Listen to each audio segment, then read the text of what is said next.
মনোনয়ন পত্ৰ দাখিল কৰোঁতেই ইমান লোকৰ সমাৱেশটো লক্ষণীয় আৰু এইটোৱে প্ৰমাণ কৰে নিশ্চিতভাৱে যে কিমান ভোটৰ ব্যৱধানত ডিব্ৰুগড় সংসদীয় সমষ্টিৰ পৰা সৰ্বানন্দ সোণোৱাল ডাঙৰীয়া জয়ী হ'ব।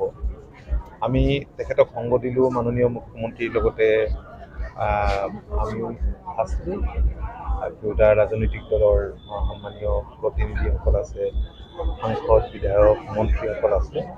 আমি তেখেতলৈ শুভেচ্ছা জনাইছোঁ। খুব ভাল পৰিৱেশ আজি আমি ইয়াত দেখা পাইছোঁ। দাদা, আপোনাৰ সমীক্ষণ অনুসৰি কিমান ধৰক ভোটত জয়যুক্ত সম্ভাৱনা আছে? মই আজিৰ দিনটোত একেবাৰে ভিতৰলৈ নোহোৱাকৈ কাউণ্ট কৰিব নোৱাৰোঁ। বিমল বৰা ডাঙৰীয়া বা ইয়াত যিসকল ডিপলি ইনভলভ হৈ আছে তেখেতলোকে খুব ওচৰৰ পৰা যিহেতু দেখিছে ছবিখন একেবাৰে স্পষ্ট হৈ আছে, কিন্তু বাহিৰৰ পৰা যিবোৰ শুনিছোঁ বিভিন্নজনৰ পৰা আৰু যিটো পৰিৱেশ দেখিছোঁ কেইবালক্ষ ভোটত নিশ্চিতভাৱে ইয়াৰ পৰা সোণোৱাল ডাঙৰীয়া। বিৰোধী ঐক্য মঞ্চৰ এগৰাকী প্ৰাৰ্থী আছিল লুৰিণজ্যোতি গগৈ। বিৰোধীয়ে কিবা ঐক্য আছে নেকি?